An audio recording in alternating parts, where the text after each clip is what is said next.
Michael, Dom, good afternoon. Hello. Michael, you are a handsome man. Dom, you look stunning. Bridal party,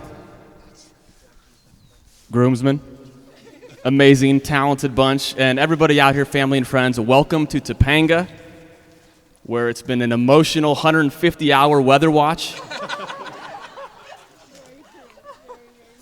We are here today to celebrate an amazing couple. Oh, I'll get there. And unite Michael and Dominique in holy matrimony. They effortlessly showcase how to live carefree, radiate positive energy, and embrace all walks of life. These are key components of what has attracted us to them and why we have such a special turnout today. Last night at the rehearsal dinner, having a chance to converse with family and friends, the one constant among the group was that everyone was smiling, everyone was laughing, and everyone was at ease. It was a beautiful thing to see, and we owe you both a special thank you for creating this for us. My name is Zach Hilfman, and I'm honored to be the officiant here today. Michael is my cousin, and he's pretty cool. I'm a fan of his, and I've had the pleasure of getting to know Dominique over the last several years, primarily through a series of what I would describe as lively family gatherings. And she has the zest and the fiery spirit to not only hang out, but lead these parties. So what's cooler than cool for me and many of us here is that Dominique will soon, in just a short while, officially be family. There's a story that some of you may not know. As we prepped for the wedding, about 3 weeks ago, I was on FaceTime with Michael and Dominique. They're lounging around their place, cool, confident. We're talking wedding details. And 10 minutes into the call, Michael casually tells me, well, my wedding ring got lost in the mail. They said it was delivered, but it is not anywhere to be found. The shocking part was he seemed surprisingly unfazed by this, what I would consider fairly big wrinkle. And I started to grind on the details. I said, well, Michael, have you called him? Is there a tracking number? Have you checked on the follow-up as to where this could be? And he said, I'm sure it'll turn up. To live with that kind of call, Michael, I was so impressed. So now a few days ago, he confirmed with me that not only has the original ring shown up, but his backup complimentary ring has also arrived. And then it all made sense to me. You see, it's a very professional move on Michael's part. And Dominique, I think it's safe to say he was not going to let you one-up him with 2 rings versus 1 today. So I have to tell you, I'm really looking forward. Today we are going to see 2 rings put on Michael's hand. It's going to be a beautiful thing. It's going to be an amazing day, an amazing celebration, and we are so fortunate that Michael and Dominique have found each other.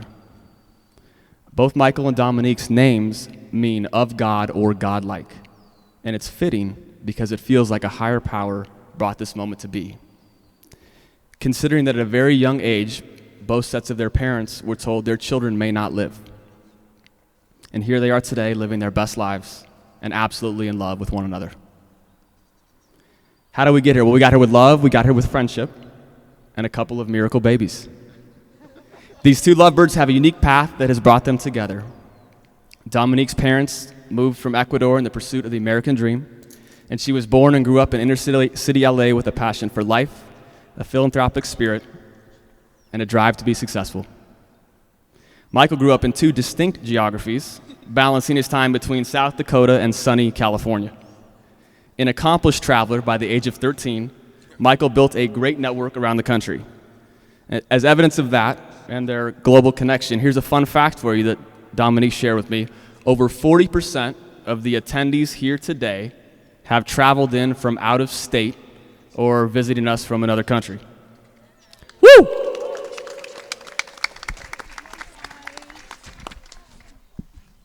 So we're going to play a little game. This is audience participation time. When I call out the state or country you have traveled in from or hailed from, you're going to raise your hands. You're going to let everybody know around you who you are. You're going to make some noise, okay? We're going to rip through this pretty quickly. Who here has traveled in or is from Ecuador? Woo! Australia, South Dakota, New York, Missouri in the house, Texas, Washington, Iowa, NorCal, Oregon, New Jersey, and England. You see, it truly is a global celebration. Now, for us to get here today, there had to be, or at least you would assume there was, a first meeting, and there was. The tall Midwestern boy, that would be you, Michael, comes in for his interview at Workbridge Associates in Los Angeles. The tall Mr. Boy, we'll call TMB, he walked in and saw this cute little face pop up from behind the desk. When she greeted him, all he could think was, oh, I can't work here. This front desk lady is way too cute. Even though he knew his professionalism could be at risk, he aced his interview, and their chapter together had begun. Now let's discuss the Ecuadorian goddess queen, who is very queen-like today. She was born to Cesar and Gina Vera on October 28, 1992, in the heart of West LA with dreams in her eyes. An LA girl through and through, she grew up in the LBC and attended the same high school as Snoop, D.O.G.G., and Cameron Diaz, to name a few. Cameron was not able to make it this evening, but Snoop will be performing following the speeches. Snoop-a-loop. Dom went on to pursue a degree in international business as a proud alumnus of Cal State Long Beach. Some of her highlight accomplishments include a turn as a French chef in the Loire Valley, as well as being a keynote speaker at the pre-Trump White House. Michael was brought into this world a little earlier than expected, about 11 weeks to be exact. Born to Steve Bruning and Cindy Hilfman, he was blessed to acquire two bonus parents, Greg Hilfman and Christine Bruning. Michael attended the University of South Dakota and showcased a wide range of career interests, medicine, chemistry, and finally landed on a major in music. Upon graduation, he traveled the country working for his fraternity, Phi Delta Theta. After a year, he settled back in Los Angeles and started juggling side gigs. He had a jack-of-all-trades mentality, everyone. He was a Uber driver. He worked with one of the finest, well, let's just declare it is the finest food truck in the business, Let's Be Frank Dogs, which can be found here this evening. He ultimately landed on a career in technical recruitment, which brought them to their meeting of destiny. It took the tall Midwestern boy a solid 7 months to muster up the courage to court the Ecuadorian goddess queen. Now, some would say Michael was being shy. I would argue he was playing his cards close to his vest, and he knew about 210 days was the right amount of time to wait before engaging. Once the pursuit began, you can imagine the sparks flew very naturally. In fact, I'll tell you, it's like wildfire up here right now. It is hot. And we owe a thanks to Sonny McLean's, the company's favorite local watering hole, for being the ideal venue for them to connect. Despite their best efforts to keep this workplace relationship under wraps, they simply could not ignore the feelings and love they had for each other. Their relationship escalated quite quickly when Dominique unexpectedly needed to find a new place of residence. She spoke with her best friend and asked if she could move in with this tall Midwestern boy. Her best friend exclaimed, "Oh, it'd be perfect. You could work close to where you lived, and you wouldn't have to commute from Long Beach to Westwood." Anybody seen the traffic on 405 these days?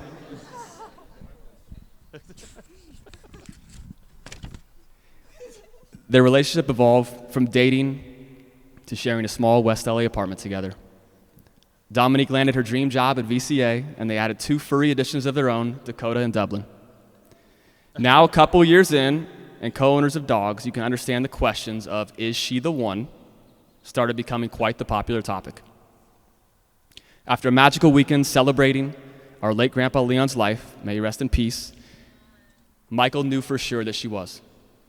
At the airport, on our way home from that trip, our beautiful flower girls decided to apply some real pressure on the marriage program. While we were checking in for our flight, my daughters Everly and Savannah came up to Michael and Dominique and looked them right in the eyes and just checked them. "Hey, when are you guys getting married?" Dominique replied, "We are getting married only if you will be our flower girls." In unison, they celebrated and yelled, "Yes, yes." And now it was officially go time for Michael. He planned a secret getaway up the coast to beautiful Carmel, where he asked her to be his life partner and adventure companion forever.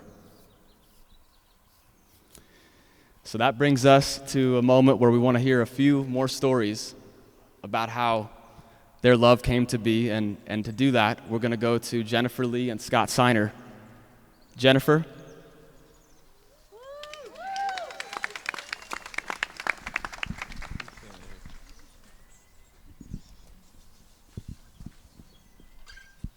Hi, everyone. My name is Jen, and as you've heard, I actually worked with both Dom and Michael about 4 years ago now, which is kind of crazy to think about. So I actually met Dom first, and same thing, when I first met Dom, I was like, wow, she's like genuinely the nicest person I've ever met, right? Like most people that know Dom, probably the same reaction. And then a few months later after I started, Michael joined my team back in October. So I've known them now for a little over 4 years. And Dom was actually our marketing specialist when I first started. And so she would run and host a bunch of like meetup events for our company.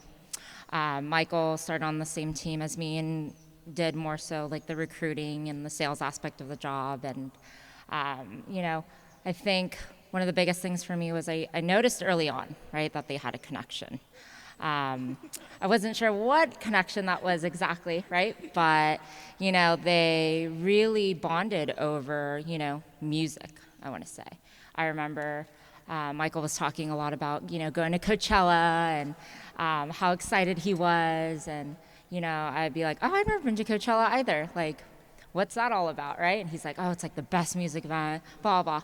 But, like, I never got an invitation, right, to go with him. And then I would talk to Dom over lunch, and I'm like, hey, you ever been to Coachella? And she's like, no, but Michael actually invited me, and I'm thinking about going. And I'm like, oh, cool, okay. So there's that. But, throughout the first couple of months, I really got to get to know both of them. I think it was really, I'm very lucky and blessed to have formed a really good friendship with actually both of them in different ways, I would say, with the type of person Dom is and, her unique role. She's actually the only person that was in her position at our company. So to see her work so hard and, have to work in a different role where not very many people kind of understand what she does. There was a sort of, little sister like protectiveness that I had for her, which I think really got our friendship going. And with Michael, it was kind of like a brother-sister relationship that we had. Our manager would always be like, stop fighting the two of you, So I started to notice, the two of them kind of hanging out a little bit later at happy hour and, kind of seeing Michael like raise his hand and be like, oh, I'll volunteer for anything that Dom would, ask for, help, whether it was like setting up for her events or cleaning up, which I'm not going to lie. A lot of people did not want to volunteer for that. And you look on the list and whose name's on there, right? Michael. So little things like that, you kind of, Michael could started to, put his little, seeds, into Dom. And so they, honestly, just with that, I think the first time I really kind of saw that it was a little bit more, right, was one weekend. Thanks to social media nowadays, right, I had saw that Dom had posted a story on Snapchat. And it was kind of one of those weird situations where I'm like, was that Michael's voice in the background? Like, did I just hear? But you never saw Michael, right, in the pictures or the videos or anything. And I swear it was one of those like situations where I replayed the story like 10 times to like make sure that it was Michael's voice. And I swear it was Michael's voice, right? So a couple weeks before that, actually, though, Michael kind of, under his breath, just to the team was like, hey, I actually like met this girl. And I'm like, oh my gosh, like Michael never talks about his dating life. So, and I was like, did anyone else hear that on my team? Like, no one heard it except for me. So I was like, oh, but here in the back of my mind, I'm like, I know, it's Dom. Right? So after that, the following Monday, I'm like, hey, Dom, like, what'd you do this weekend? She's like, oh, I went to Long Beach, hung out with some friends, went to brunch. I'm like, oh, cool, who'd you go to brunch with? She's like, like 2 of my really good girlfriends. And I'm like, oh, cool, anyone else go to brunch with you? She's like, no. But I think in that moment, she knew, right, that I knew. And it was kind of one of those unspoken, like, hey, I know, but I'm not going to bring it up. I won't say anything kind of situations. And then after that, it was like, one thing that, all 3 of us kind of bonded over was commuting here in LA. Commuting to work is like one of the worst things. And Michael was like, hey, I just got an apartment in West LA. And I'm like, oh, you're so lucky. Like, how are you affording that, And then a couple months later, Dom's like, hey, I'm actually moving too. I'm like, oh, you are? Where are you moving to? And she's like, oh, West LA, actually. And I'm like, oh, okay, interesting. I know Michael just moved, right? But they couldn't have been dating for that long. Like, And then Dom would be like, yeah, I'm actually moving in with my uncle. And I'm like, oh, okay, your uncle. Interesting. And yeah, it's kind of one of those things that I had known, I think at that point it was just very clear to me that by them moving in together, this wasn't, just an office romance. It was something that really became a lot more serious. And I think they both knew early on. One of the biggest things, obviously, is, work, meeting at work, and definitely not HR approved for those of you who will start a career soon. But I think to them, they both really, wanted to be professional, and their careers were really important to them. Working here, it was definitely one of the first time jobs that they both had, and they wanted to make sure that their relationship wasn't affecting, their work, which it really didn't, which is why I had no problem, really kind of keeping that secret for them, but also any chance I would have their back, so to speak, so that they could, have this relationship, which I think having it a little bit more of a hidden, romance, I think just ended up making your guys' bond a lot more stronger, for sure. And I think it's just, really, really great that Michael, who knew him walking into that office, he was meeting, his future bride-to-be at that moment. And so, honestly, I'm so grateful for both of your guys' friendship and to be able to witness, your guys' love story, so to speak. And I want to wish you to just a lifetime of happiness, and congratulations on this new jersey. Love you both.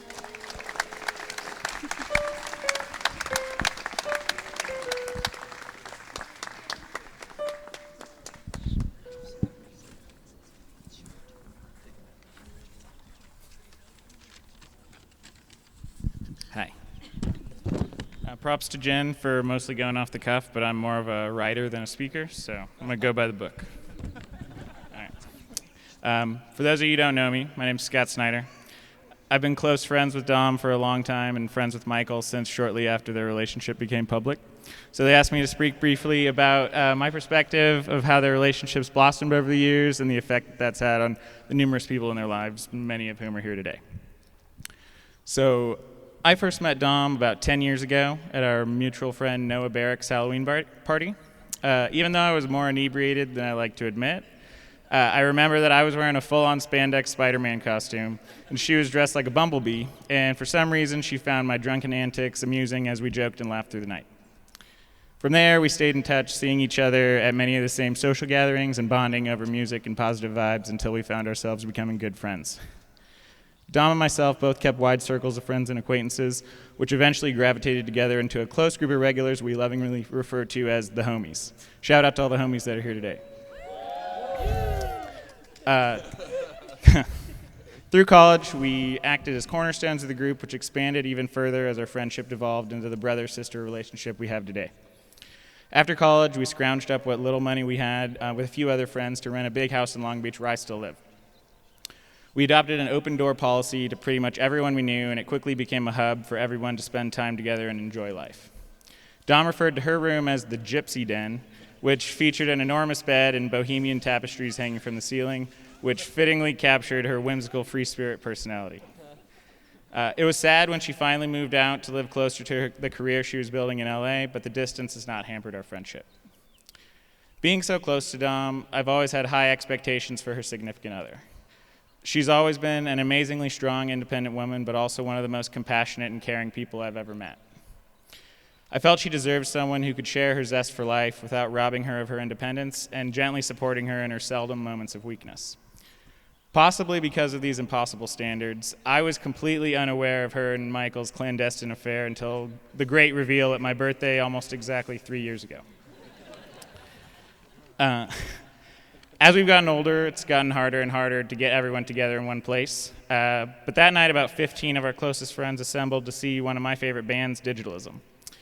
Shortly before the event, Dom told me, much to my surprise, that she was bringing her boyfriend for everybody to meet. It must have been overwhelming to meet so many people important in Dom's life all at once, but he was welcomed into the group by everyone with open arms. Michael surprised me by having immediate chemistry with the group dynamic and making it feel like we had reunited with a long-lost friend. We all ended up back at the house chatting until the early morning, and I ended the night by telling Dom, I fucks with Michael, officially blessing their relationship with my seal of approval. After that, their two worlds collided. Characters from Michael and Dom's individual stories were placed into the same narrative until yet another fraction of homies had been blended into the norm. Disco dance parties, onesie bar crawls, and pizza days at this very house all played a pivotal role in integrating two lives into one. From my perspective, Michael's bachelor party was the peak of this phenomenon, as a collective ranging from brothers to strangers banded together into a fraternity to celebrate our friend's departure from bachelorhood. This ability to unite people, both as individuals and as a team, is what makes Dom and Michael's relationship so special. Their influence is infectious. They magnetize people with their aura, expanding their personal network and bringing people together from diverse backgrounds to connect and form lasting relationships through commonality. Today is the culmination of all the beautiful experiences Dom and Michael have had together and with all their loved ones. The amount of attendees here to witness these two wed is a testament to the number of lives they have touched along the way through the prologue of their journey together. I'm thankful to be a part of this moment for these two dynamic individuals, and am excited to see how the next chapter unfolds for them as a power couple. Congratulations to the soon-to-be bride and groom. Thanks.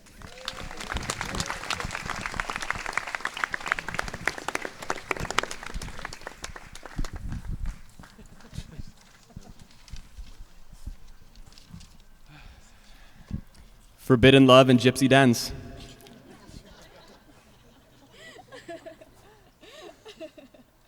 We are now ready to hear from Michael and Dominique, who have been eager to get a chance to speak. Abe, we had one simple task from you.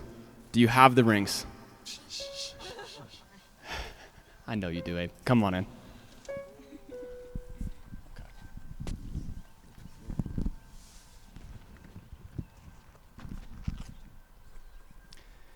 So Michael and Dominique have prepared their own vows. And Michael, we'll have you declare your vows first.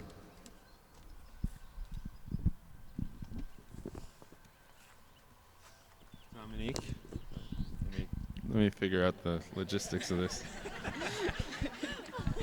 Yeah, you We'll got hold hands after. Okay. First time, you know. Yeah. All right. Dominique, from the moment I laid eyes on you, I could sense there was something more.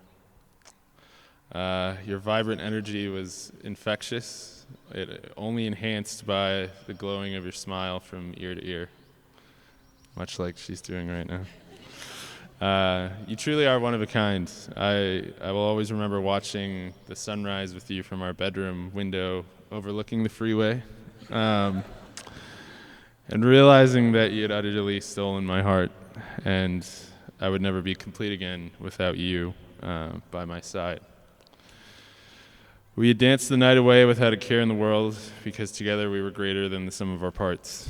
For weeks leading up to that moment, every time I heard Wildflowers, which was played beautifully today, I was overcome with emotion knowing I get to marry the woman of my dreams. Your personal drive empowers me, your compassion moves me, and your effortless joy for life simply inspires me to appreciate all the moments we've had and will continue to have for the rest of our lives. I vow to always be your North Star to guide us through our life journey. I vow to clean the litter box and Yes!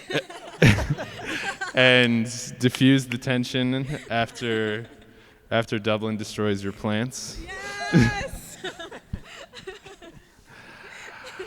I vow to always have a cuddle spot at the ready when you need comforting. I vow to surround ourselves with music so we can dance through the years together. I vow to push you in the pursuit of your dreams and support you in any failures. And I vow to explore the far corners of the earth with you and try my damnedest to keep the Polaris dream alive. Yes! And I vow to always make you laugh, to wash away all worry.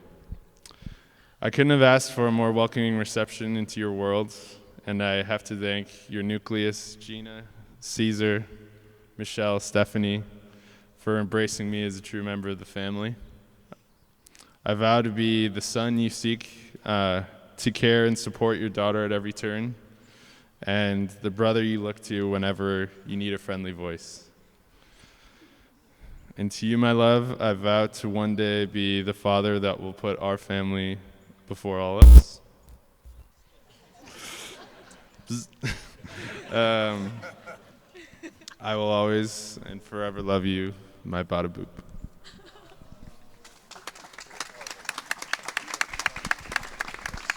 Now, Michael, will you please place the ring on Dominique's hand?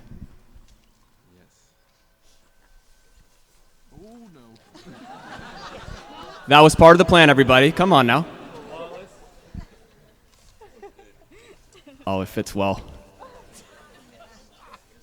And now, Dominique, for your vows.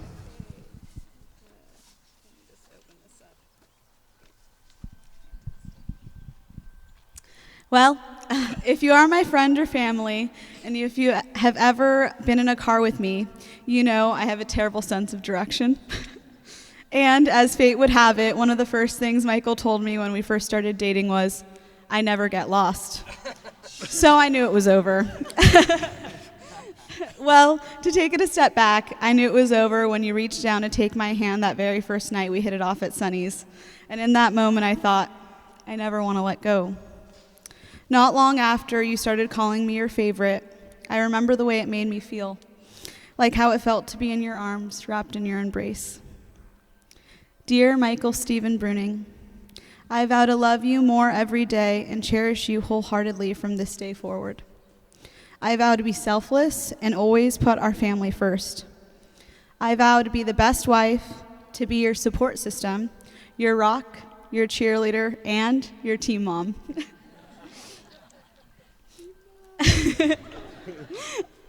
I vow to be the best daughter to Cindy, Greg, Steve, and Chris.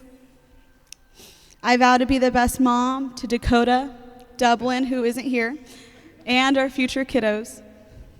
I vow to be the best sister to Biba, Abe, Indigo, Ben, and Sean. To be the best granddaughter to Claudia, who isn't here today, but thank her, Babe, and Wayne, and Helen. I vow to love you unconditionally and have my love for you grow like a succulent in the California sun and dance through life like the wildflowers in the wind during super bloom. I vow to treat you and the people you love with respect and love with everything I do. I vow to create a better life for our home, our community, and the world. I vow to hold you, to be a listener when you need someone to talk to, or to travel the world together, to be your adventure partner and partner in crime, if need be. I vow to see every day as an opportunity, to take advantage of every moment, to adventure and get lost together, and unlost since you always seem to find the way. Thanks for always saying, babe, I got this. You never have to worry when you're with me. It's that feeling of self-assurance to feel safe and secure whenever I'm with you. It's truly an invaluable feeling. I vow to dance whenever you DJ or play saxophone. I vow to be supportive of every career opportunity or financial situation. I vow to be open-minded to your ideas and hear you out for any new venture, to do everything in my power to give us a better life, to have our lives only continue to get better. I vow to follow our dreams, to create a better life for our family, to never look back, follow my heart, trust my gut, and surround myself with people that motivate us and inspire us to be who we are. I vow to empower us every day. I vow to stay authentic and genuine. Okay, now vows aside, to be completely honest, I've never loved anyone quite like I love you. Michael Stephen Bruning, you're the man I want to spend the rest of my life with, to have babies with, grow old together, and dance every day as if no one is watching. You make me stronger every day. You lighten my life with your mentality and your view.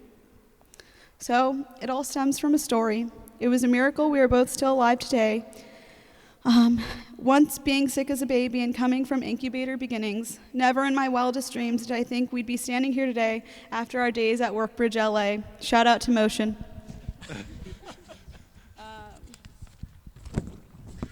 Also, Rachel Klinicki and Brittany Sanford for hiring us because we wouldn't be here without them. Being first generation Ecuadorian American and you being a South Dakotan Topanga transplant, I'm really proud to stand up here today, the two of us from completely different walks of life, surrounded by all of our friends and family to embark on this new journey. We will make our family proud. From Vera to Bruning, we are all a part of a legacy. Our story is not over. This is just the beginning. Hashtag life is Bruningful. Hashtag live Bruning.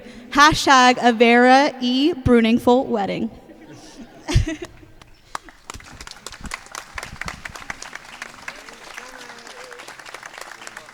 And Dom, well, before we get hanging out for the kiss, we got to put a ring on a hand. One ring or two. We forgot one hashtag, which is swooning for Brunin.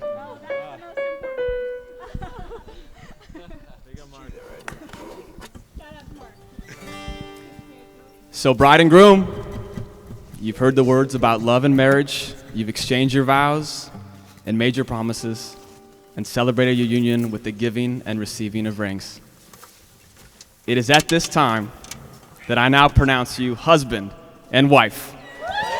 You may now kiss the bride.